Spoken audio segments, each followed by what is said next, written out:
भारतीय इतिहास से संबंधित प्रश्न, जिसमें आधुनिक भारत से सबसे ज़्यादा प्रश्न पूछे जाते हैं। इसलिए मैं आज के वीडियो में कोशिश करूंगा कि आधुनिक भारत में कांग्रेस की स्थापना से लेकर और 1947 तक के पूरे इतिहास को एक घटनाओं के जितनी भी घटनाएं हैं उसको एक कहानी के रूप में, ताकि क्या होगा जब आप कहानी के रूप में सुनेंगे तो उन घटनाओं का क्रम आपको याद रहेगा। क्योंकि कई प्रश्न जो हैं वो कुछ घटनाओं पे आधारित होते हैं और कई तो क्रम से होते हैं, कि जब आपको क्रम पूरा पता रहेगा तो आप ऐसे जो विश्लेषण वाले प्रश्न आएंगे या कालक्रम वाले प्रश्न आएंगे उनका उत्तर आसानी से दे सकेंगे। और साथ ही इसमें फैक्ट भी सारे कवर किए जाएंगे। पूरी कोशिश रहेगी कि 1 या सवा घंटे जितना भी वीडियो चले उस पूरे पीरियड में आपको सारे फैक्ट जो प्रीलिम्स के हिसाब से आने हैं वो कवर करा जा सकें। ठीक है, तो बिना ज़्यादा समय लिए मैं शुरू करता हूँ इसमें। और आपको चूँकि ऑडियो लेक्चर होगा तो इसमें आपको सुनना भर है। आप शांति के साथ अपनी स्पीड मेंटेन करते हुए 1.5x या 2x जितना भी कर सकते हैं आप उसको करते हुए सुनिए। और सारे डेटा को एक बार अब जब आप इसके थ्रू जाएंगे तो आपको काफ़ी फ़ायदा मिलेगा। तो सबसे पहले मैं 1885 जो कांग्रेस की स्थापना हुई, इसके पहले जो स्थापना के पहले जो प्रमुख संस्थाएं थी भारत में पहले से ही कार्यरत, उस पर चर्चा कर लूँ। ईस्ट इंडिया एसोसिएशन, इसकी स्थापना की थी दादा भाई नौरोजी ने 1866 में, 1866 में लंदन में बनाया था। ठीक है, याद रखिएगा। और दूसरा है इंडियन एसोसिएशन, ये है 1876 में, मतलब 10 साल बाद। और इसकी स्थापना सुरेंद्र नाथ बनर्जी ने कलकत्ता में की थी। दोनों में कई लोग जो विद्यार्थी कंफ्यूज होते हैं। एक जो ईस्ट इंडिया एसोसिएशन है वो 1866 में है, दादा भाई नौरोजी ने बनाई थी, लेकिन कहाँ बनाई थी? लंदन में। जबकि दूसरी तरफ इंडियन एसोसिएशन है जो कि 1876 में कलकत्ता में बनाया था सुरेंद्र नाथ बनर्जी ने। अब जैसा कि मैं ये मान के चल रहा हूँ कि आपने इतिहास से एक बार पूरा पढ़ा हुआ है और मैं इस स्पीडली इन सारी घटनाओं को एक के बाद एक बताऊँगा ताकि आपका रिवीजन हो सके। ठीक है, कांग्रेस की स्थापना 1885 में हुई थी जैसा कि आप जानते हैं। और इसमें जो है किसने की थी? तो स्कॉटलैंड के जो थे पूर्व ICS A.O. ह्यूम, उन्होंने की थी। और इन्होंने स्थापना के पूर्व यहाँ के तत्कालीन जो है वायसराय थे लॉर्ड डफरिन, उनसे परामर्श किया था। साथ में लंदन जाके वहाँ से भी कई लोगों से परामर्श किया था। इसकी स्थापना के 2 विचारधाराएं प्रचलित हैं। एक तो थी कि ये चूँकि ये तो इसमें कोई दो मत नहीं है कि A.O. ह्यूम जो थे वो भारतीयों के प्रति उनकी जो भावना थी उदार थी और वो भारतीयों को संवैधानिक रूप से मांगों के लिए प्रयास करना चाह रहे थे और भारतीयों के प्रति उनमें दया भावना थी। तो एक पॉजिटिव जो है सोच हुई कांग्रेस की स्थापना को लेकर। दूसरा कुछ जो है विलियम बेडनवर्न जो हैं उनके जो विलियम बेडनवर्न कौन है? ये A.O. ह्यूम के जीवनीकार हैं। इन्होंने एक कंसेप्ट दिया था सेफ्टी वाल्व का, कि कांग्रेस की स्थापना इसलिए की गई ताकि ब्रिटिश सरकार सुरक्षित रहे। मतलब जो भी कोई जन आक्रोश या आंदोलन हो तो उसका पूर्व खबर ब्रिटिश शासन को मिल सके कांग्रेस के थ्रू। नहीं तो ऐसा नहीं ना हो जाए कि कहीं 1857 वाली जो 1857 की क्रांति अचानक विस्फोट हो जाए और ब्रिटिश शासन को संभलने का मौका ना मिले। तो 2 विचार हो गए, एक काम के लिए सकारात्मक और दूसरा क्या हुआ? सेफ्टी वाल्व, सुरक्षा कवच के रूप में। जो कॉन्सेप्ट किसने दिया था? विलियम बेडनवर्न ने दिया था। और ये कौन थे? A.O. ह्यूम के जीवनीकार थे। अब कांग्रेस की स्थापना हो गई 1885 में। शुरू के 4-5 जो है इसके अधिवेशन याद रखना ज़रूरी है। जैसे सबसे पहला अधिवेशन हुआ था बम्बई में और जिसकी अध्यक्षता की थी WC बनर्जी ने, व्योमेश चंद्र बनर्जी ने। दूसरा अधिवेशन हुआ कलकत्ता में, अध्यक्षता किए थे दादा भाई नौरोजी ने। तीसरा अधिवेशन हुआ मद्रास में, अध्यक्ष थे बदरुद्दीन तैयब जी, मतलब ये प्रथम मुस्लिम अध्यक्ष थे। चौथा अधिवेशन हुआ इलाहाबाद में, अध्यक्ष थे जॉर्ज यूल, मतलब प्रथम ब्रिटिश अंग्रेज थे जिन्होंने अध्यक्षता की। ठीक है, 4 अधिवेशन याद रखिएगा, बम्बई, कलकत्ता, मद्रास, इलाहाबाद। और अध्यक्ष कौन कौन हो गए? WC बनर्जी, दादा भाई नौरोजी, बदरुद्दीन तैयब जी और जॉर्ज यूल। जो पहला जो है अधिवेशन जो है बम्बई में हुआ था उसकी कहानी है कि पहले ये पुणे में होना था, लेकिन पुणे में चूँकि प्लेग फैल गया था इसलिए कहाँ हुआ है? बम्बई में। बम्बई में कहाँ हुआ? जो संस्कृत एक विद्यालय था गोकुलदास तेजपाल, वहाँ पर ये हुआ था। और स्टार्टिंग में 72 प्रतिनिधि मात्र इसमें शामिल हुए थे। A.O. ह्यूम के बारे में भी हम जान ही चुके हैं कि ये पूर्व ICS थे और भारतीयों के प्रति उदार भावना रखते थे। इन्होंने स्थापना की थी और ये 21 साल तक कांग्रेस से जुड़े रहे। किस पद पे रहे? महामंत्री के पद पे रहे। 1885 से लेकर 1906 तक ये महामंत्री के रूप में कांग्रेस से जुड़े रहे। शुरू के 4 अधिवेशन देख लिए। फिर मैं बताता हूँ कि शुरुआती उद्देश्य क्या था कांग्रेस की स्थापना का। तो राष्ट्रीय भावना जागृत करना चाहती थी, जन जागरण करना चाहती थी, जन कल्याण के लिए कार्य करना चाहती थी, और एक खास और इनका मांग रहती थी कि जो ICS थे, इंडियन सिविल सर्विसेज थी, उस समय जो मैक्सिमम एज लिमिट 19 थी, उसको बढ़ा के कितना करना चाहते थे? 23। अब कांग्रेस की स्थापना के बारे में कुछ लोग और हैं, जैसे बेडनवर्न का तो हमने अब चर्चा कर ही ली, सेप्टीवाल वाला। इसके अलावा लाला लाजपत राय, इनका कथन था कि ये ब्रिटिश साम्राज्य को बचाने की आखिरी कोशिश है। ठीक है। इसके बाद 1885 से शुरुआत हुई। आपको पता है 3 फेज चलते हैं, 3 चरण चलते हैं कांग्रेस के। 1885 से लेकर 1905 तक का पहला चरण उदारवादी काल, फिर 1905 से लेकर 1919 तक उग्रवादी काल, और फिर 1919 से लेकर 1947 तक का जो है वो गांधी वाला काल कहलाता है। अब इसमें मैं आपको बता दूं कि एक एक पे चर्चा करें। उदारवादी जो फर्स्ट फेज है 1885 से लेकर 1905 तक जो चला, 20 साल तक, तो ये उदारवादी कौन थे, इनकी क्या चीज़ें मांगें थी? तो गोपाल कृष्ण गोखले, WC बनर्जी, फिरोज शाह मेहता, दिन शाह वाचा, मदन मोहन मालवीय, दादा भाई नौरोजी, ये सब उदारवादी थे। और इनका तरीका क्या होता था? संवैधानिक तरीक़ों से ये मांगे रखते थे। इनका मानना था कि अंग्रेज हमारे मित्र हैं, शत्रु नहीं हैं, और हम यदि उचित तरीके से मांगों को रखेंगे तो सरकार हमारी मांगों को पूरा करेगी। इसलिए दीनहीन शब्दों में और आवेदन पत्र, अभ्यावेदन के माध्यम से अपनी मांगों को रखते थे। बाद में उग्रवादियों ने क्या किया? उग्रवादियों ने इनको बोला कि ये राजनीतिक भिक्षावृत्ति रखते हैं, पॉलिटिकल मेंडिकेंसी अपनाते हैं, ये उग्रवादियों का कहना था। ठीक है। शुरू में सरकार का दृष्टिकोण भी कांग्रेस के प्रति उदार था, लेकिन 5 साल बाद, मतलब 1890 तक आते आते सरकार का जो रुझान है वो कांग्रेस के प्रति कठोर होता गया। सरकारी कर्मचारियों का प्रवेश बंद कर दिया गया। और उदारवादियों ने ऐसा नहीं कि पिछले अगले 20 सालों में कुछ नहीं किया, बल्कि काफ़ी काम किया इन्होंने।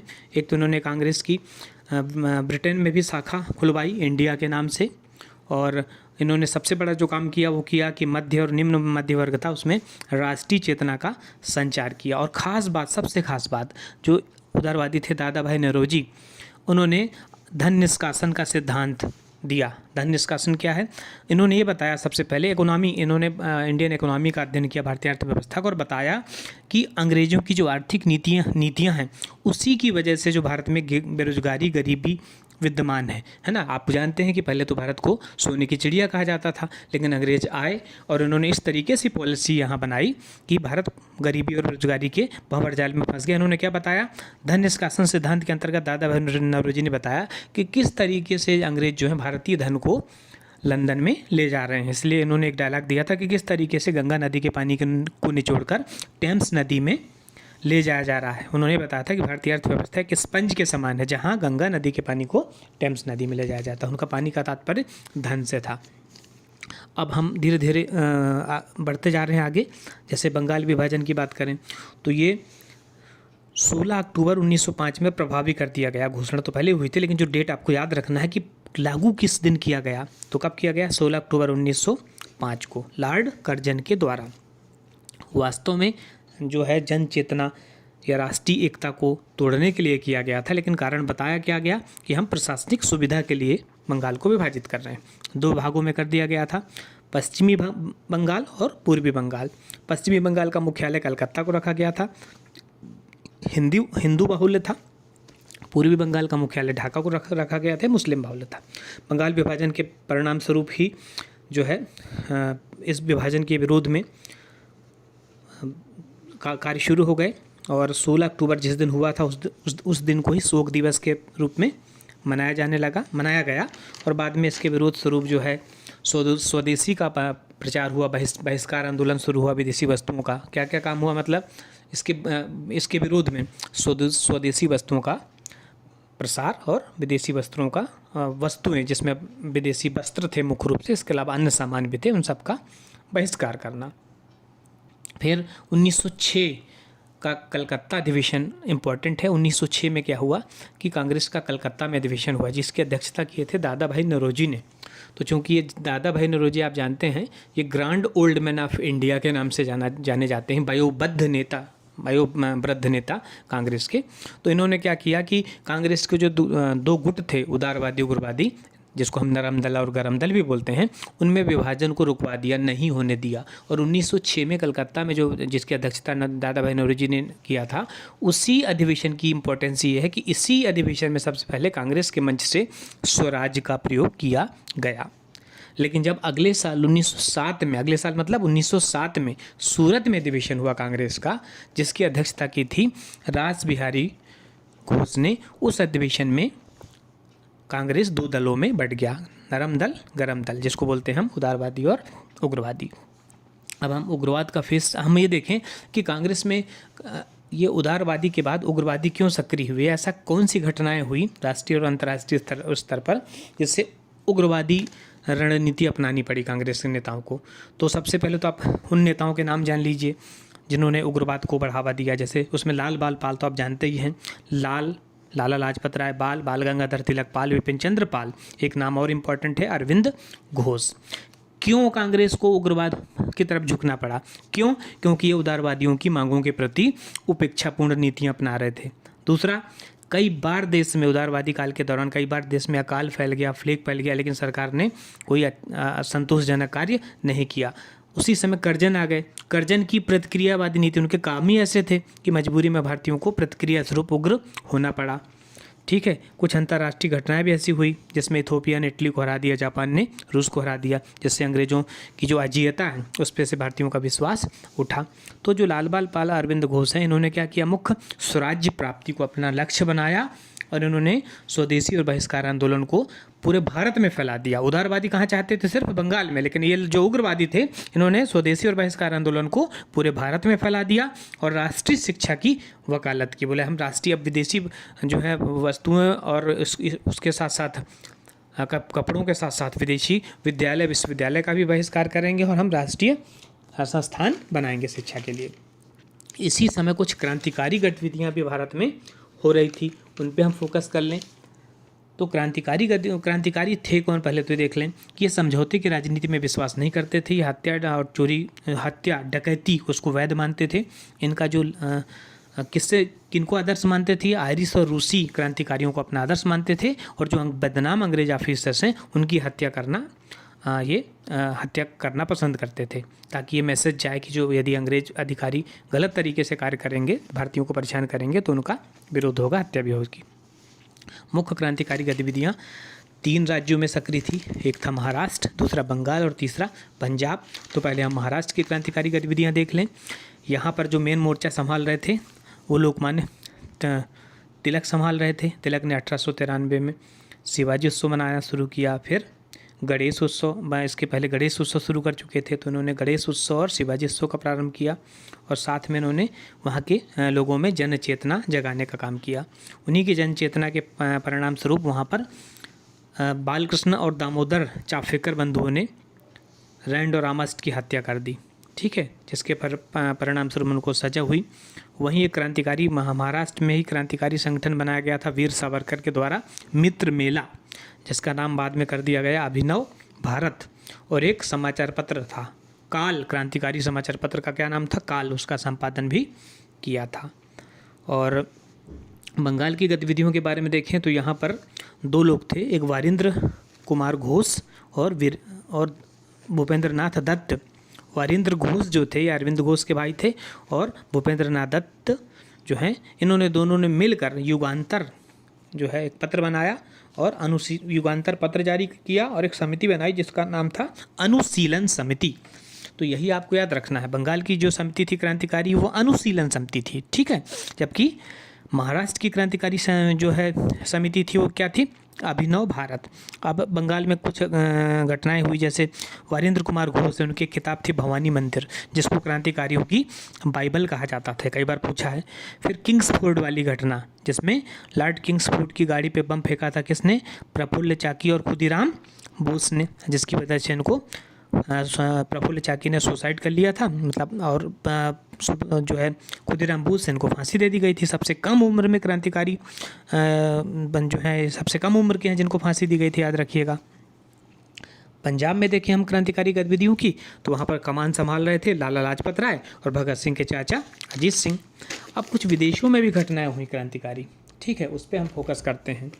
तो विदेशों में 1905 में श्यामजी कृष्ण वर्मा ने इंडियन होम रूल सोसाइटी बनाई थी और वहाँ लंदन में एक इंडिया हाउस नाम का अड्डा बनाया था, जिसके अन्य सदस्य कौन कौन थे? लाला हरदयाल, मदन लाल ढींगरा, वीर सावरकर, ठीक है। इसी दल से जुड़ी हुई थी मैडम भीखाजी कामा, जिन्होंने 1907 में जब अंतर्राष्ट्रीय समाजवादी कांग्रेस का अधिवेशन हुआ तो ये जर्मनी के स्टुटगार्ड में गई और वहाँ उन्होंने पहली बार तिरंगा फहराया।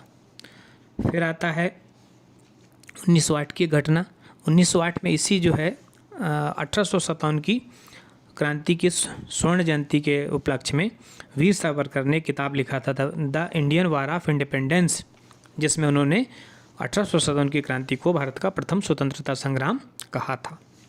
फिर आता है 1913 की घटना। विदेशों में क्रांतिकारी गतिविधि हम देख रहे हैं, तो 1913 में कहाँ गदर पार्टी की स्थापना हुई, लाला हरदयाल ने करवाया था सैन फ्रांसिस्को अमेरिका में, और ये हिंदी, उर्दू, गुरमुखी और गुजराती में जो है गदर समाचार पत्र प्रकाशन करते थे। अन्य सदस्य थे इस गदर पार्टी के बरकतुल्ला, राजा महेंद्र प्रताप, मैडम भीखाजी कामा और रास बिहारी बोस। तीसरी पार्टी की हम बात करें विदेश में, 1915 में काबुल अफगानिस्तान में बनाया था। राजा महेंद्र प्रताप ने जर्मनी के सहयोग से अंतरिम भारत सरकार ही बना ली थी, जिसके प्रधानमंत्री कौन बनाए गए थे? बरकतउल्ला। हर लाइन में एक डेटा है, यदि आप गौर से सुनेंगे तो आप सारी चीज़ों को, तो हर लाइन में एक फैक्ट छुपा हुआ है और इससे प्रश्न बनते हैं। 1906 में फिर हमें देख ही लिया, दादा भाई नौरोजी की अध्यक्षता में जो बंगाल में कोलकाता में अधिवेशन हुआ था। 1907 वाला भी हमने देख लिया, विभाजन वाला। अब हम आ गए 1909 में। 1909 में मार्लेमेंटो एक्ट आया था। इस एक्ट की खास विशेषता क्या थी? पहली बार मुस्लिमों को पृथक निर्वाचन क्षेत्र और मताधिकार की व्यवस्था की गई। इसको सांप्रदायिकता का जनक कहा जाता है, किसको? मार्लेमेंटो एक्ट को। फिर 1911 में दिल्ली दरबार हुआ, जिसमें वहाँ की मतलब ब्रिटेन के महारानी मेरी और जॉर्ज पंचम आए और उनके सम्मान में दिल्ली में दरबार हुआ। लॉर्ड हार्डिंग थे उस समय वायसराय, और इसकी मुख्य घटना क्या थी? एक तो बंगाल विभाजन को रद्द कर दिया गया, घोषणा कर दी गई, और ये घोषणा हुई, अभी तक भारत में इनकी राजधानी क्या थी? कोलकाता। 1911 के दिल्ली दरबार में दिल्ली को राजधानी बनाने की घोषणा हुई, ठीक है। और फिर फाइनली 1912 में दिल्ली को भारत की राजधानी बना दिया गया। फिर 1914 का एक प्रकरण है कामागाटा मारू। तो कामागाटा मारू एक जहाज़ का नाम है।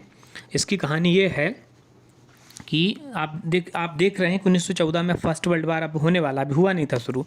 तो उसी समय क्या हुआ था कि जो कनाडा में जो भारतीय थे जो काम के सिलसिले में जाते थे, यदि वो डायरेक्ट वहाँ नहीं पहुँचे हैं तो उन भारतीयों को कनाडा में प्रवेश नहीं दिया जाता था। लेकिन हुआ ये कि एक जहाज़ जो है घूम फिर के गया था, उसको भी कनाडा में प्रवेश दे दिया गया। उससे उत्साहित होकर एक पंजाबी थे गुरदीप सिंह सोढ़ी, इन्होंने 376 यात्रियों को बैठाला और ये कनाडा के लिए रवाना हो गए, वैंकूवर के लिए, ठीक है। वैंकूवर कनाडा का हार्बर है, बंदरगाह है। लेकिन वहाँ जब पहुँचे तो कनाडा की सरकार ने इनको प्रवेश देने से मना किया। इनके समर्थन में, मतलब गुरदीप सिंह सोढ़ी के समर्थन में शोर कमेटी का भी गठन हुआ। फाइनली प्रवेश नहीं मिला और जहाज़ को वापस आने की अनुमति दी गई वापस। अब ये वापस जब तक ये पहुँचे जापान, तब तक प्रथम विश्व युद्ध शुरू हुआ और ये किसी तरीके से बजबज बंदरगाह जो है कोलकाता वहाँ पहुँचे और वहाँ अंग्रेज़ों से फिर झड़प हुई, गोली चालन हुआ, कई लोग मारे गए। तो ये कामागाटा मारू प्रकरण है। इसमें नाम आपको याद रखना है, जहाज़ है गुरदीप सिंह सोढ़ी ने ले गए थे कनाडा के लिए। अब आता है 1916 में लखनऊ कांग्रेस। तो 1916 में कांग्रेस का जो लखनऊ में अधिवेशन हुआ था, इसकी दो कारण से इम्पोर्टेंसी है। पहला इम्पोर्टेंसी क्या है कि कांग्रेस के दोनों दल एक हो गए। कौन से दोनों दल? नरम दल, गरम दल और उदारवादी उग्रवादी जिनको हम बोलते हैं, वो एक हो गए। कैसे? तिलक और जो है इनके मेन एनी बेसेंट, इनके प्रयासों से दोनों दलों में एकता स्थापित हो गई। क्यों संभव हो पाया ऐसा? क्योंकि जो उदारवादी प्रमुख नेता थे गोपाल कृष्ण गोखले, फिरोज शाह मेहता, उनकी 1915 में ही मृत्यु हो चुकी थी। अतः कांग्रेस के दल 1916 में एक हो गए। दूसरा, इसी में क्या हुआ था, मुस्लिम लीग और कांग्रेस भी एक हो गए। ये दो काम हुए इसमें। अब 1916 में एक और घटना याद आती है, होम रूल लीग। तो उस पर चर्चा कर लें हम। होम रूल लीग पे। होम रूल लीग जो है शुरुआत किया था, आपको पता है, एनी बेसेंट ने, और उनका साथ दिया था लोकमान्य तिलक ने। होम रूल लीग है क्या? भारतीयों को स्वशासन दिलाना, होम रूल, गृह शासन दिलाना, ये होम रूल लीग का मुख्य उद्देश्य था। इसमें सबसे पहले तिलक ने बेलगांव में होम रूल लीग बनाई और उनका प्रभाव जो क्षेत्र था वो कर्नाटक, मध्य प्रांत, बरार और महाराष्ट्र था, बम्बई छोड़ के पूरा। और दूसरी फिर लीग बनाई सितंबर 1916 में मद्रास में एनी बेसेंट ने, और उसके जो सचिव बनाए थे जॉर्ज अरुंडेल को, और इन दोनों ने इस लीग का प्रचार प्रसार शुरू किया। तिलक ने जहां अपने समाचार पत्रों के माध्यम से जो है प्रचार शुरू किया, और इनके समाचार पत्र के नाम पूछा है कई बार, मराठा और केसरी। जहां मैं बता दूं आपको कि मराठा जो है वो अंग्रेजी में है, द मराठा लिखा होता था, और केसरी जो है वो किस में है? मराठी में है, जस्ट उल्टा है, याद रखिएगा। और एनी बेसेंट के समाचार पत्र क्या हैं? New India, Commonwealth. इनकी सहायता से इन्होंने अपने प्रचार प्रसार को शुरू किया। और सबसे ज़्यादा जो कार्यालय स्थापित किए गए थे वो मद्रास में स्थापित किए गए थे। 1 साल तक ये कंटिन्यूशन में चला, लेकिन 20 अगस्त 1917 को ब्रिटिश की कॉमन सभा में भारत सचिव मॉन्टेस्क्यू ने एक घोषणा कर दी थी। किसने? भारत सचिव कौन थे? मॉन्टेग्यू। इन्होंने घोषणा की कि भारतीयों को अधिक से अधिक प्रशासन में प्रतिनिधित्व दिया जाएगा।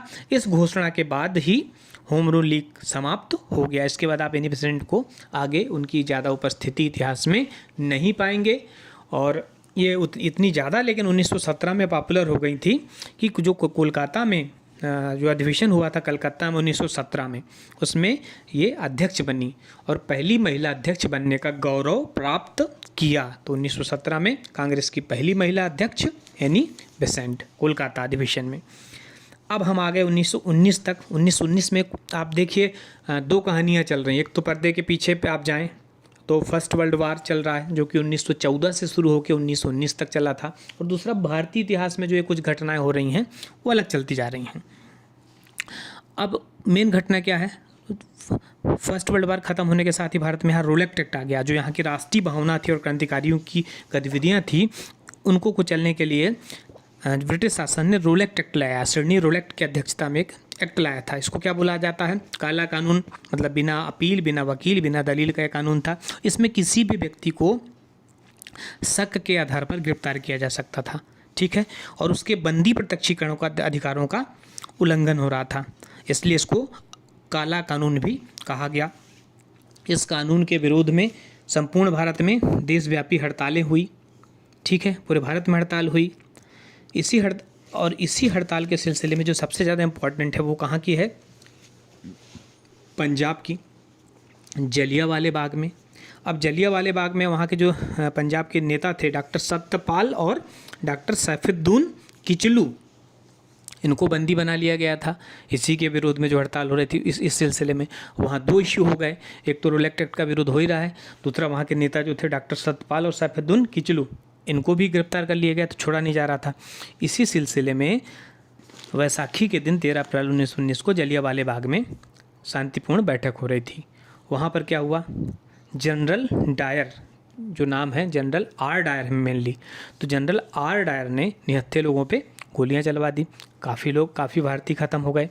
ये घटना भी इतिहास में अत्यंत महत्वपूर्ण है। जनरल डायर के नाम आप याद रखिएगा। वहाँ उस समय पंजाब में जनरल डायर के नाम से 2 थे। एक जो पंजाब का लेफ्टिनेंट गवर्नर था उसका नाम था general R Dyer, general O Dyer, और जो गोली चलाने वाला जो व्यक्ति था उसका नाम था जनरल आर डायर, या ब्रिगेडियर आर डायर भी है उसका नाम, ठीक है। अब जब ये घटना हो गई तो सरकार ने इसके जांच के लिए कौन सी कमेटी बनाई? हंटर कमेटी, जिसमें 8 सदस्य थे, 5 अंग्रेज थे और 3 भारतीय थे। और इस कमेटी ने जांच के उपरांत जनरल डायर को नौकरी से बर्खास्त किया, इससे अधिक कुछ नहीं किया। इधर कांग्रेस ने भी इस घटना की जाँच के लिए कमेटी बनाई थी पंडित मदन मोहन मालवीय के नेतृत्व में, जिसमें जो सदस्य थे पंडित मोतीलाल नेहरू और गांधी जी को भी बनाए थे। इन्होंने भी मांग रखी थी कि जो व्यक्ति मृतक हैं उनके परिवारों को आर्थिक सहायता दी जाए और दोषियों के खिलाफ कड़ी कार्रवाई की जाए, किंतु सरकार ने कोई ध्यान नहीं दिया। इन सब घटनाओं का एक परिणति ये हो गई कि सरकार के खिलाफ सभी लोग सरकार के विरुद्ध हो गए और गांधी जी का आविर्भाव इसमें भारतीय राजनीति में हो चुका था और वहीं से शुरू हो जाएगा असहयोग आंदोलन। तो सबसे पहले हम इस गांधी युग पे चर्चा कर लें, गांधी जी के 1-2 काम देख लें और यहीं से हम असहयोग आंदोलन तक आ चुके हैं। देखिए 1920 तक, अब धीरे धीरे करके हमें 1947 तक पहुंचना है। मेरी कोशिश रहेगी कि मैं स्पीडली पढ़ाऊँ आपको। तो गांधी युग की बात करें जो 1919 से माना जाता है, तो गांधी जी को पता है आपको कि गांधी जी जो हैं इन्होंने अपना जीवन जो है पूरा देश की एकता और राष्ट्रीय एकता को समर्पित कर दिया। और आपको पता है, संक्षिप्त में बता दूं कि 1869 में इनका जन्म हुआ था और इसके बाद इन्होंने लंदन से बैरिस्टर की डिग्री प्राप्त की। यहाँ आए, इनकी वकालत चली नहीं। फिर 1893 में ये अफ्रीका चले गए, दक्षिण अफ्रीका, ठीक है, केस सिलसिले में शेख अब्दुल्ला का केस लड़ने गए थे और केस लड़ने के बाद ही वहीं के हो गए रह गए। वहीं इन्होंने वहाँ भी, चूँकि जैसे भारत गुलाम था वैसे दक्षिण अफ्रीका भी गुलाम था अंग्रेज़ों का, ठीक है, सेम स्थिति थी दोनों। और वहाँ अंग्रेज़ों के खिलाफ पहली बार सत्याग्रह का प्रयोग इन्होंने किया। कहाँ? दक्षिण अफ्रीका में ही। रंग भेद वहाँ भी चल रहा था, यहाँ भी चल रहा था। फिर ये पूरे 21 साल वहाँ रहे और 9 जनवरी 1915 को भारत आ गए। 9 जनवरी 1915 को, उस दिन को हम प्रवासी भारतीय दिवस के रूप में आज भी मनाते हैं। और कहते हैं कि गांधी जी के भारत आगमन के पहले इनकी ख्याति या इनकी प्रसिद्धि भारत आ चुकी थी, क्योंकि उन्होंने काम ही वहाँ ऐसे किए थे। इन्होंने यहाँ के गोपाल कृष्ण गोखले को गुरु बनाया और 1916 में उन्होंने अहमदाबाद में साबरमती आश्रम बनाया। 1917 में इन्होंने काम किया चंपारण सत्याग्रह इसमें, क्योंकि चंपारण जो है बिहार में है और यहाँ नील की खेती के लिए किसानों को मजबूर किया जा रहा था। जो ब्रिटिश व्यापारी थे वो बोलते थे कि 3/20 भाग में आप अपनी नील की खेती करो और तय दामों में हमको बेचो, जबकि जो किसान थे ये खाद्यान्न फसलों का उत्पादन करना चाहते थे। तो ऐसी स्थिति में जो वहाँ के चंपारण के तत्कालीन नेता थे श्री रामचंद्र शुक्ल, इन्होंने गांधी जी से आह्वान किया कि आइए हमारी समस्या हल करवाइए। तो गांधी जी वहाँ गए और वहाँ जांच करने लगे इस चीज़ की। तत्पश्चात सरकार ने उनको खुद नियुक्त किया कमेटी और इन जो नील की खेती की अनिवार्यता से किसानों को मुक्ति मिली। गांधी जी इस कार्य में सफल हुए। ये गांधी जी का पहला काम था। 1918 में अगले साल गांधी जी ने 2 काम किए, एक तो खेड़ा आंदोलन और दूसरा अहमदाबाद में मिल मजदूरों की वेतन में वृद्धि। खेड़ा में क्या हो रहा था, टैक्स बढ़ा दी गई थी, टैक्स की दरें, लेकिन किसानों की फसलें खराब हो गई थी। गांधी जी ने वहाँ भी जो है सफलतापूर्वक टैक्स माफ़ करवा दिया। 1918 में क्या हुआ था, और अहमदाबाद में मिल मजदूरों की जो है वेतन अधिक कम था और मिल मजदूरों के सपोर्ट में गांधी जी ने आंदोलन किया और उनके वेतन में 35% की वृद्धि करवा दी। इससे ये हुआ कि गांधी जी का अंग्रेज़ों की न्यायप्रियता में विश्वास हो गया। उनको लगा कि यार हम सही तरीके से यदि मांगों को रखेंगे तो अंग्रेज़ सरकार हमें सपोर्ट करती है, हमारी मांगों को मानती है। इसलिए उन्होंने भी सोचा कि अभी फर्स्ट वर्ल्ड वार चल रहा है तो हम भी अंग्रेज़ों का समर्थन करें। तो उन्होंने अधिक से अधिक युवाओं को जो है फर्स्ट वर्ल्ड वार में शामिल होने के लिए अंग्रेज़ों की तरफ से आह्वान किया। इसलिए कई लोगों ने इनको भर्ती करने वाला सार्जेंट की संज्ञा दी और अंग्रेज़ सरकार ने भी इनसे खुश होकर क्या किया, इनको कैसर हिंद की उपाधि दी। लेकिन जैसे ही गांधी जी के जीवन में आगे फिर रोलेक्ट एक्ट और जलियांवाला बाग हत्याकांड जैसी घटनाएं जब उन्होंने देखी तो अंग्रेज़ों की न्यायप्रियता से उनका विश्वास उठ गया, उनका हृदय परिवर्तन हो गया और उन्होंने फिर डायलॉग एक बोला कि अंग्रेज़ सरकार शैतान है, अब इनका इस अधिक सहयोग संभव नहीं है। और इसी के विरोध में फिर उन्होंने असहयोग आंदोलन अंग्रेज़ों के खिलाफ शुरू किया। असहयोग आंदोलन के पहले हम थोड़ा सा खिलाफत आंदोलन पर चर्चा कर लें कि खिलाफत आंदोलन की कहानी क्या है, जो कि 1919 से शुरू हो गया था, 1919 से और 22 तक चला था। तो हुआ यह था कि फर्स्ट वर्ल्ड वार में आपको पता है कि एक तरफ मित्र राष्ट्र थे और दूसरी तरफ जो है धुरी राष्ट्र थे। धुरी राष्ट्र जो हैं वो जब हार गए, जिसमें हारी हुई पार्टी में कौन कौन थे, जर्मनी थे, तुर्की थी, ऑस्ट्रिया था, हंगरी था, ये हारी हुई पार्टी थी। तो तुर्की को भी क्या हुआ, जो जीते हुए मित्र राष्ट्र थे, विजयी राष्ट्र, उन्होंने तुर्की के भी कई भूभागों को अपने अधिकार में ले लिया, ठीक है, और आर्थिक और पॉलिटिकल रूप से उसको अक्षम बना दिया।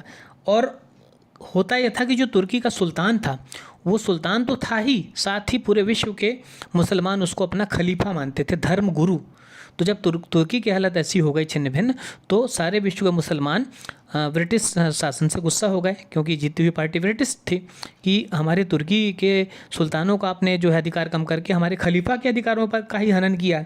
अतः इन्होंने अपने अपने देशों में दबाव डालने के उद्देश्य से हम एक आंदोलन शुरू किया। भारत में भी इसलिए खिलाफत आंदोलन इस सिलसिले में शुरू हुआ ताकि हम ब्रिटिश शासन पे दबाव डाल के तुर्की के अधिकारों को वापस दिला सके वहाँ के खलीफा को। तो भारत में खिलाफत आंदोलन का जो शुरुआत हुई उसमें मुख्य नेता थे मौलाना मोहम्मद अली, मौलाना शौकत अली और मोहम्मद अली जिन्ना। ये 3 लोग मुख्य रूप से भूमिका निभा रहे थे।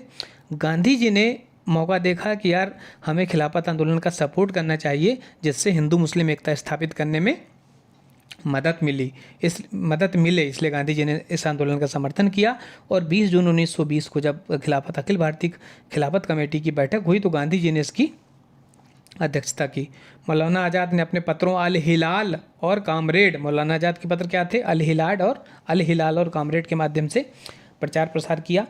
लेकिन बाद में क्या हुआ, 1922 में तुर्की में कमाल पाशा नाम के व्यक्ति ने तख्ता पलट दिया और स्वतंत्र सत्ता स्थापित कर ली और खलीफा के पद को ही समाप्त कर दिया। और वहीं से फिर खिलाफत आंदोलन स्वतः समाप्त हो गया। अब असहयोग आंदोलन की हम बात करें तो असहयोग आंदोलन क्यों शुरू हुआ है आपको पता ही है। रोलेक्ट एक्ट, जलियांवाला बाग हत्याकांड, फिर हंटर कमेटी की असफलता, इन सब कारणों से शुरू हुआ। और इसके मेन प्रस्ताव में क्या क्या बातें थी, सामाजिक बहिष्कार कर जो है सरकारी या विदेशी वस्तुएं जिसको बोलते हैं, विदेशी वस्तुओं जिसमें कपड़ा शामिल है, डिग्रियां शामिल है, विश्वविद्यालय शामिल है, ये भी शामिल है, न्यायालय शामिल है, इन सब का बहिष्कार करना। ये तो नेगेटिव सेंस में हुआ। पॉजिटिव सेंस में क्या करना था, इनको चरखे का प्रचार प्रसार करना था, स्वदेशी वस्तुओं का प्रचार प्रसार करना था, ठीक है।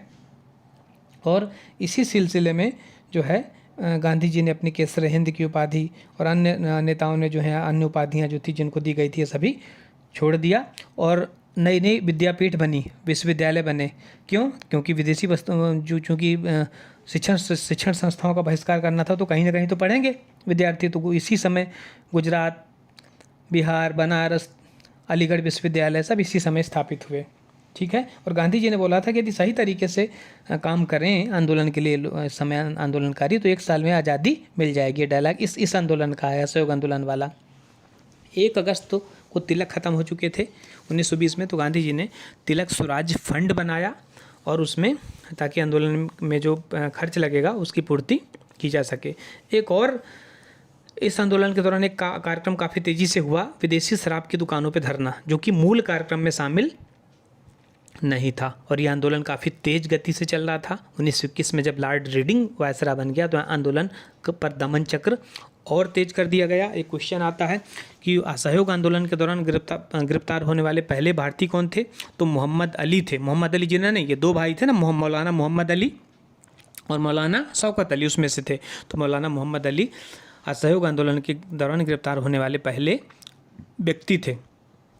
ये आंदोलन तेज गति से चल रहा था। इसी समय क्या हुआ, 5 फरवरी 1922 को चौरा चौरी में, ठीक है, चौरा चौरी में एक पुलिस थाने में आंदोलनकारियों ने आग लगा दी, जिसमें दरोगा सहित 22 पुलिसकर्मी मर गए।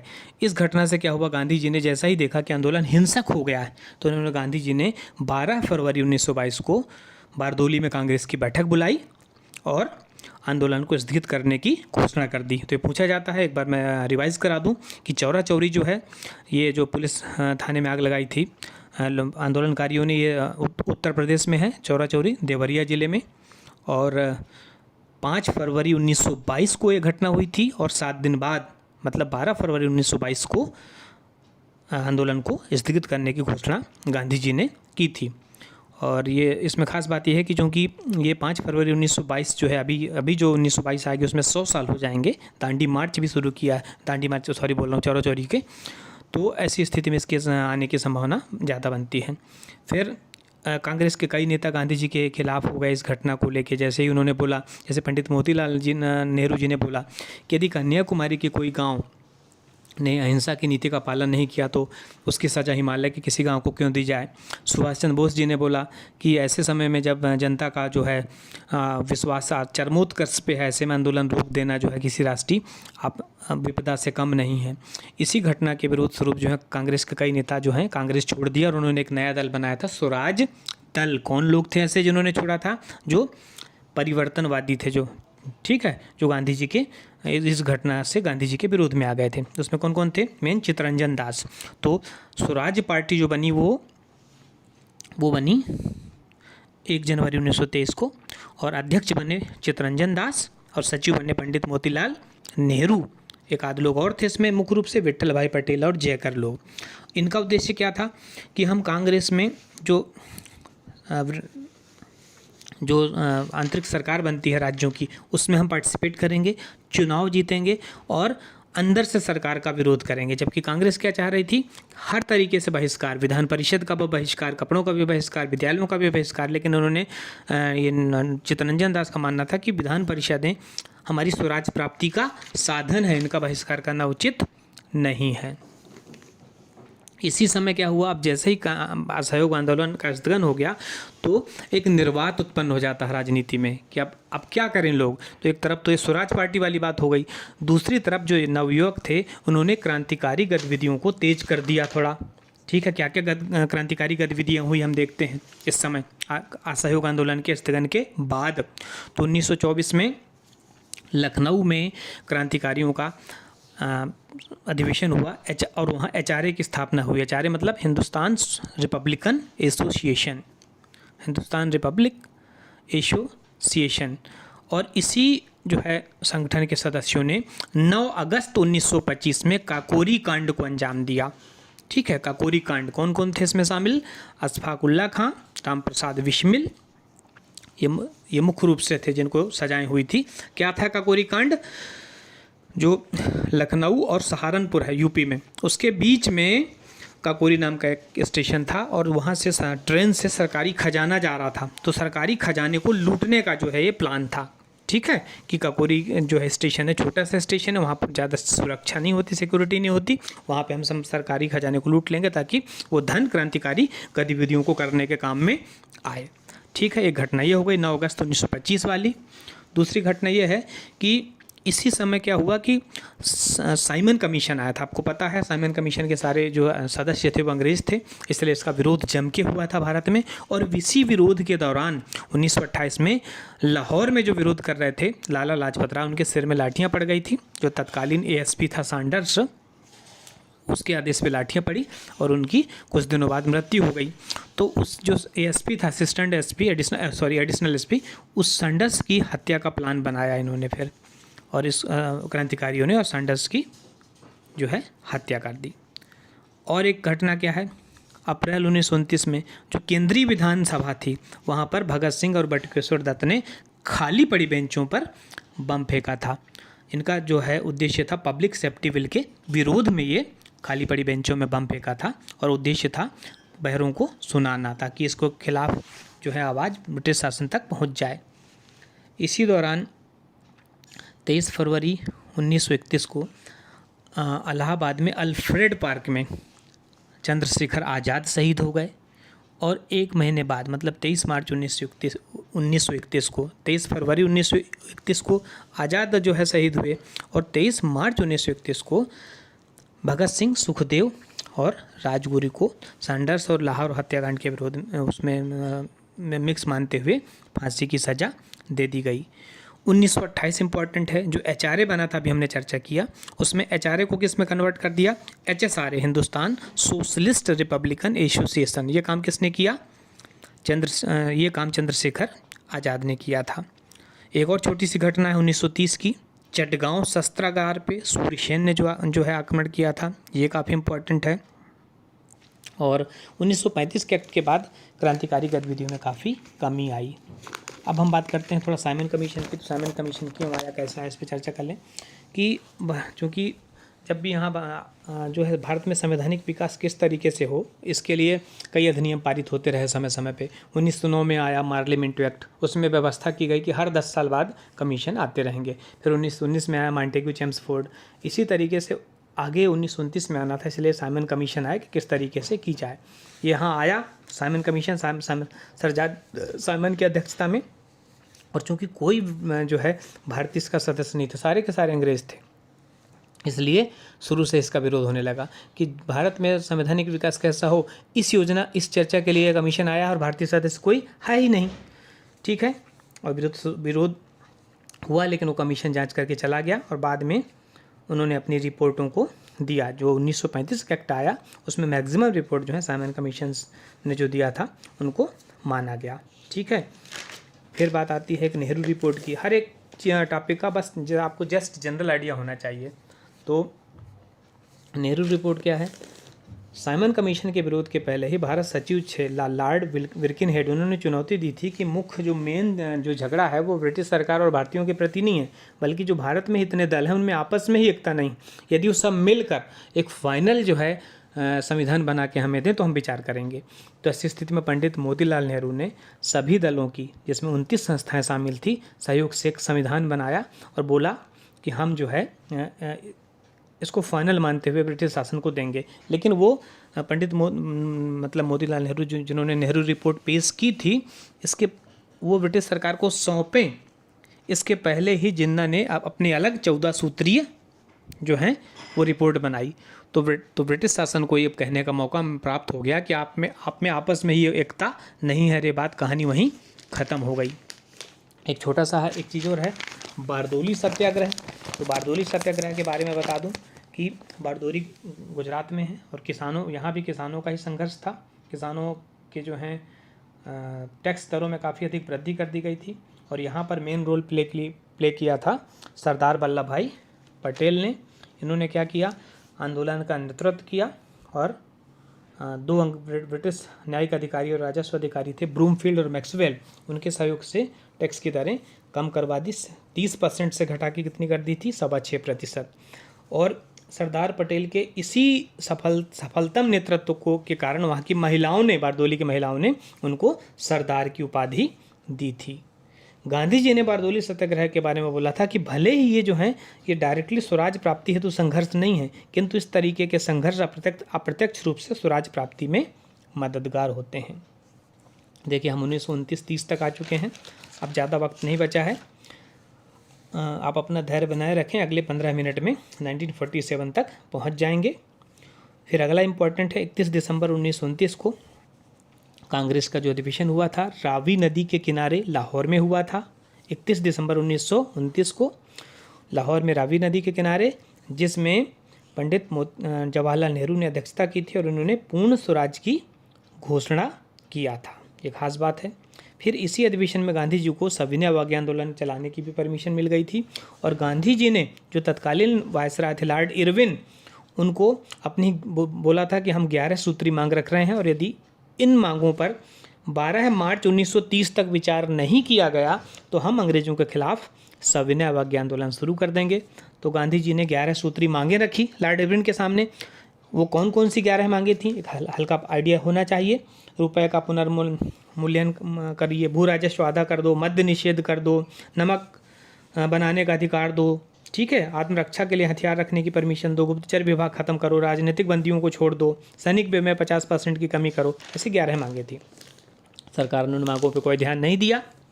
ठीक है, ऐसी स्थिति में क्या हुआ? गांधी जी ने जो है सविनय अवज्ञा आंदोलन शुरू किया। अब सब शुरुआत किस तरीके से किया? दांडी मार्च। नमक, चूँकि मेन नमक पे जो टैक्स बढ़ा दिया था, जो कि सभी के उपयोग की अनिवार्य वस्तु है, इसलिए गांधी जी ने नमक कानून तोड़कर ही इस आंदोलन का शुरू करना उचित समझा। तो उन्होंने जो साबरमती से शुरू की यात्रा और ये दांडी गए। दांडी एक्चुअल में एक जगह है, समुद्री तट पे स्थित है, जो कि काफ़ी दूर है गुजरात से। महाराष्ट्र, मतलब ये जो है महाराष्ट्र में जो दमन द्वीप के पास में है। और वहाँ से ये 12 मार्च 1930 को निकले, साबरमती से 12 मार्च 1930 को, और अपने 78 जो है स्वयंसेवकों के साथ निकले और 24 दिन की यात्रा के पश्चात 6 अप्रैल को ये दांडी पहुँचे, 358 किलोमीटर की यात्रा करके पैदल।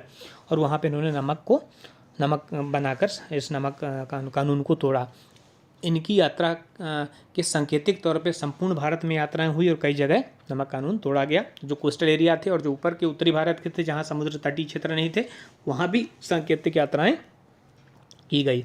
और सेम वही हुआ इस आंदोलन में भी, सविनय अवज्ञा में जो असहयोग आंदोलन में हुआ था, नमक कानून को उल्लंघन किया गया। ये नया चीज़ था जो कि वहाँ असहयोग में शामिल नहीं था, बाकी चीज़ें सेम थी। विदेशी वस्तुओं का बहिष्कार, स्वदेशी वस्तुओं का प्रचार, ठीक है, महिलाओं के द्वारा अफीम की दुकानें, शराब की दुकानें, विदेशी कपड़ों की दुकानों पे धरना, ये सारी चीज़ें। इस आंदोलन की 2 बातें मुख्य रूप से इम्पॉर्टेंट हैं। एक है कि उत्तर पश्चिमी सीमांत क्षेत्र में इस आंदोलन का नेतृत्व किया था खान अब्दुल गफ्फार खान ने, जिनको सीमांत गांधी कहा जाता है और जिन्होंने एक संगठन बनाया था खुदाई खिदमतगार। दूसरे इसी आंदोलन की एक और ख़ास बात थी कि जो आंदोलनकारी थे उन पे गोली चलाने से इनकार कर दिया था गढ़वाल राइफल ने। पेशावर में गढ़वाल राइफल के जो थे चंद्र सिंह गढ़वाली ब्रिटिश सैनिक थे, भारतीय सैनिक थे लेकिन ब्रिटिश सेना में थे। इन्होंने आंदोलनकारियों पे गोली चलाने से इनकार कर दिया था और भारतीयों का साथ दिया था। तीसरी घटना है एक नागालैंड की। वहाँ पे एक मिदोनांग नाम के व्यक्ति ने अंग्रेजी शासन के खिलाफ विद्रोह किया। उनकी हत्या के बाद उनकी बहन गेडुल्यू ने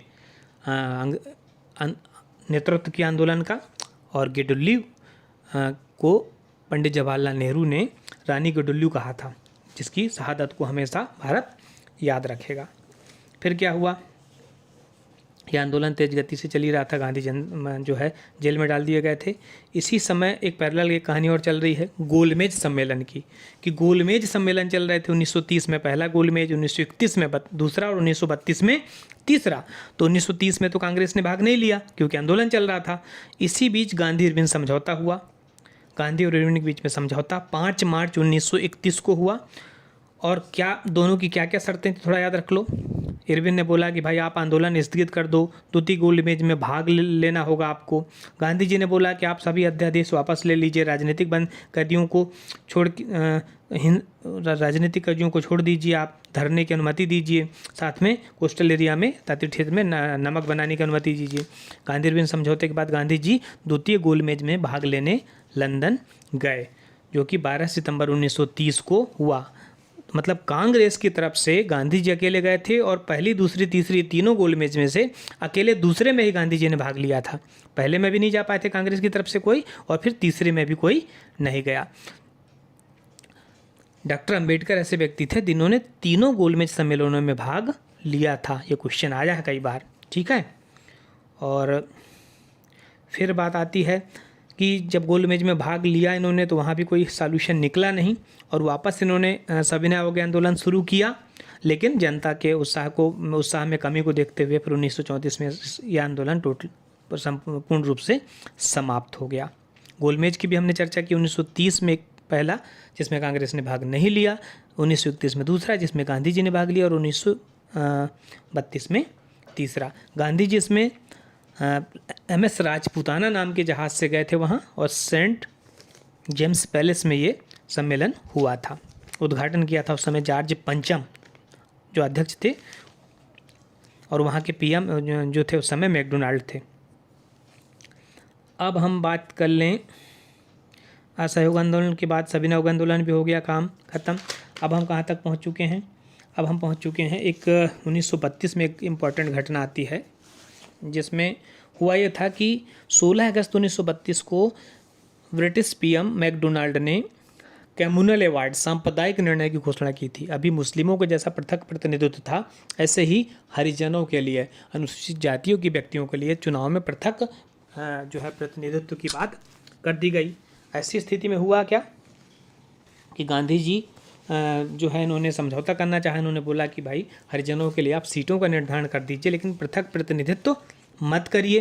और ऐसी स्थिति में गांधी जी और डॉक्टर अंबेडकर के बीच में पूना में पैक्ट हुआ। सितंबर 1932 में गांधी जी और अंबेडकर के बीच पूना पैक्ट हुआ, जिसमें जो है संयुक्त निर्वाचन की बात स्वीकार कर ली गई हरिजनों के लिए और पृथक निर्वाचन को छोड़ दिया गया, ठीक है। फिर 1937 में चुनाव हुए, जिसमें 5 राज्यों में कांग्रेस को पूर्ण बहुमत मिला, 3 राज्यों में मिलीजुली सरकार बनाई, ठीक है। बंगाल और पंजाब में इसकी सरकार नहीं बन पाई। बंगाल में कृषक प्रजा पार्टी और मुस्लिम लीग की बनी थी और पंजाब में यूनियनिस्ट पार्टी की बनी थी। फिर 1939 में सेकंड वर्ल्ड वार शुरू हुआ, जिसमें जो यहाँ का वायसराय था लॉर्ड लिथगो, इन्होंने भारतीय विधानमंडल की बिना सहमति के भारतीयों के युद्ध में शामिल कर दिया और आपातकाल की घोषणा कर दी। इससे ये हुआ कि कांग्रेस काफ़ी गुस्सा हुई और इन्होंने जो प्रांतीय कांग्रेस के विधानमंडल के जो सदस्य थे, इन्होंने त्यागपत्र दे दिया। तो एक इम्पॉर्टेंट डेटा और है, 22 दिसंबर 1939 को मुस्लिम लीग ने मुक्ति दिवस के रूप में इस चीज़ को मनाया और गांधी जी ने इस घटना के विरोध स्वरूप व्यक्तिगत सत्याग्रह शुरू किया। 17 अक्टूबर 1940 से दिल्ली चलो का नारा दिया और 17 अक्टूबर 1940 से व्यक्तिगत सत्याग्रह शुरू किया। किस उद्देश्य से? सरकार के इस दावे को खोखला साबित करने के लिए कि Bharatiya Janata second world war में वो ब्रिटिश शासन के साथ नहीं है। और पहले सत्याग्रही कौन बने? डॉक्टर विनोबा भावे, ठीक है, और दूसरे सत्याग्रही पंडित जवाहरलाल नेहरू। फिर इसी समय लाल लेनलेतगो ने भारतीयों का युद्ध में अधिक से अधिक सहयोग प्राप्त करने के उद्देश्य से अगस्त प्रस्ताव लाया। अगस्त 1940 में लेनलेतगो ने अगस्त प्रस्ताव लाया। क्यों? भारतीयों का अधिक से अधिक सहयोग प्राप्त करने के लिए युद्ध में। लेकिन इसमें जो भी शर्तें रखी गई थी कि हम अल्पसंख्यकों को काफ़ी इम्पोर्टेंसी देंगे, युद्ध के बाद हम संवैधानिक विकास पे चर्चा करेंगे, तो चूंकि सारी बातें युद्ध के बाद की थी इसलिए कांग्रेस ने इसको स्वीकार नहीं किया। अब हम थोड़ा पाकिस्तान की मांग की बात कर लें कि 1940 में मुस्लिम लीग के लाहौर अधिवेशन में अध्यक्ष मोहम्मद अली जिन्ना ने पहली बार स्पष्ट रूप से पाकिस्तान की मांग की। बोला हम अलग राष्ट्र के अलावा कुछ भी स्वीकार नहीं करेंगे। ये 1940 में पाकिस्तान की मांग है लाहौर अधिवेशन में। अब 1942 में एक घटना और होती है। 1942 तक पहुंच चुके हैं हम। क्रिप्स मिशन 1942 तक आते आते क्या हुआ कि जापानी फौजों ने भारत के उत्तरी पूर्वी भागों में अधिकार करना शुरू कर दिया था। ऐसी स्थिति में अब अंग्रेज़ों को भी लगने लगा कि भारतीयों का अधिक से अधिक सहयोग प्राप्त करना जरूरी है। अतः ऐसी स्थिति में उन्होंने क्रिप्स मिशन भारत भेजा और क्रिप्स मिशन ने भी 3-4 जो हैं अपने पॉइंट्स यहाँ के छोड़े। पहला ये है कि युद्ध के उपरांत हम भारतीयों को पूर्ण उपनिवेश का दर्जा दे देंगे, संविधान एक बनाया जाएगा भारतीयों के द्वारा, स्वयं के द्वारा। लेकिन चूंकि इसमें भी सारी बातें क्या की गई थी, युद्ध के बाद ऐसा हम करेंगे, युद्ध के बाद ऐसा करेंगे, इसलिए कांग्रेस ने इसको भी स्वीकार नहीं किया।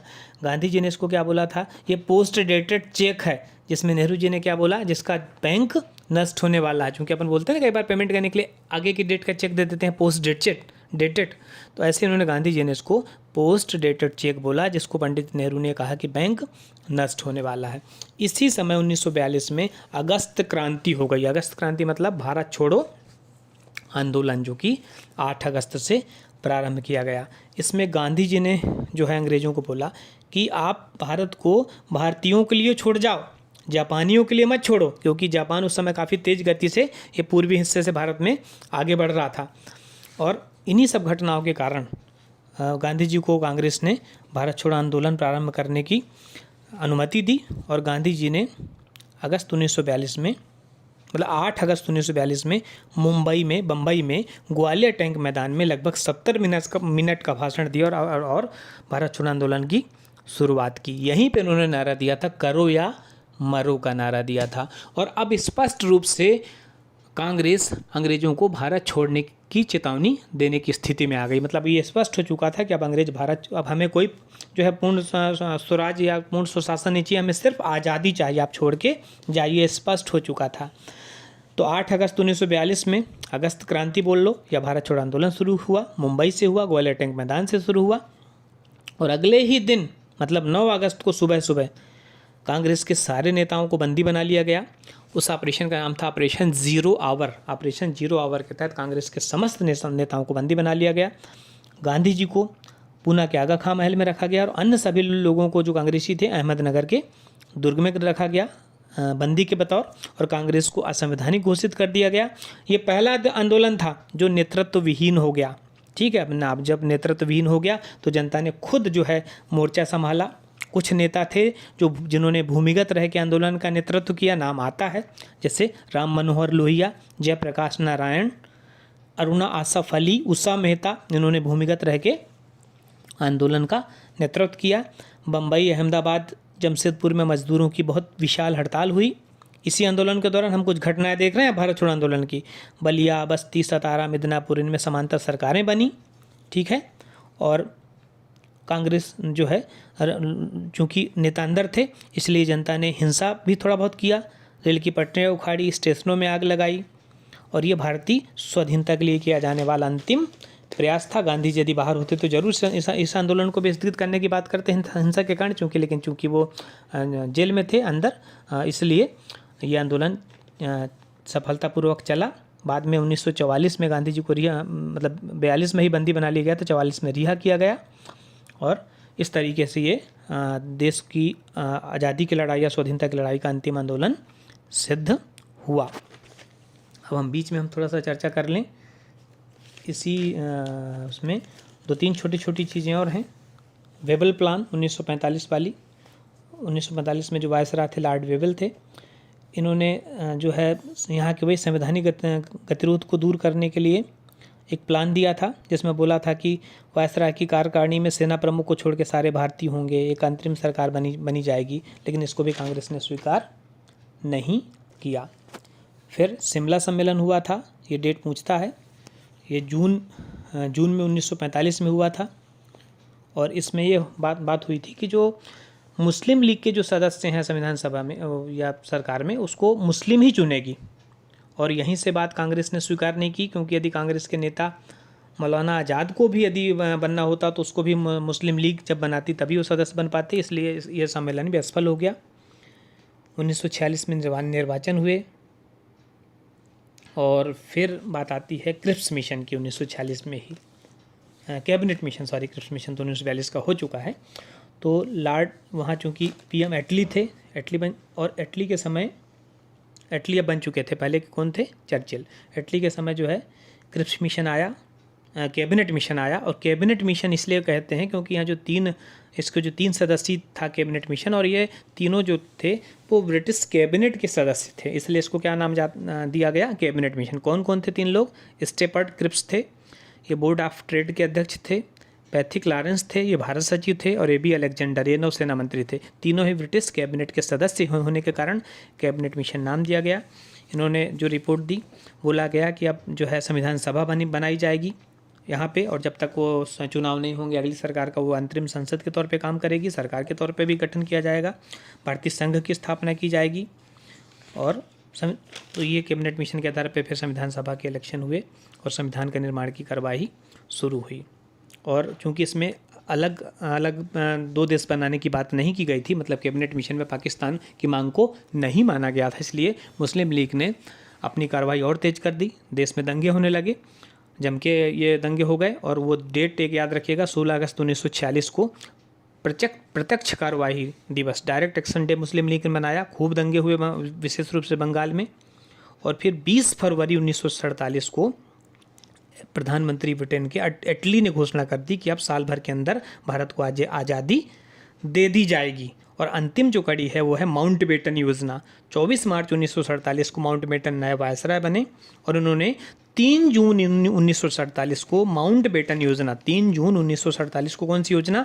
माउंटबेटन योजना पेश की, जिसको बोलते हैं माउंटबेटन, या ग्रामीण भारत के लोग उसको मनबाटन योजना भी बोलते हैं, जिसमें उन्होंने भारतीय संघ और पाकिस्तान में स्पष्ट विभाजन को स्वीकार किया कि 2 देश अलग अलग स्पष्ट रूप से बनेंगे, और उत्तरी पश्चिमी सीमा प्रांत में जनमत के आधार पर यह तय किया जाएगा कि कौन सा पार्ट किसमें शामिल किया जाएगा। और पंजाब, बंगाल, इसके लिए एक सीमा आयोग बनाया जाएगा। इस तरीके से जो है भारत हुआ। और बाद में भारतीय स्वतंत्रता अधिनियम 1947 को पारित हुआ, जिसके तहत 2 देश अलग अलग बना दिए गए और सीमा क्षेत्रों का निर्धारण किया गया। तो मैंने काफ़ी स्पीडली इसको बताने की कोशिश किया है, हालांकि हो सकता है आपको थोड़ा दिक्कत जाए, लेकिन कम समय में, चूँकि आपके पास समय कम है, इसलिए मैंने चाहा है कि सारी चीज़ें जल्दी से जल्दी रिवाइज हो सकें। अगले लेक्चर में मैं जो कुछ और नए टॉपिक जुड़े हुए हैं प्रारंभिक परीक्षा में इस साल 2020 में, जो नए टॉपिक जुड़े हैं, जो जैव विविधता से संबंधित है, स्वास्थ्य नीति से संबंधित हैं, ठीक है, या पोषण से संबंधित हैं, उनके वीडियो को बनाने की कोशिश करूँगा। धन्यवाद।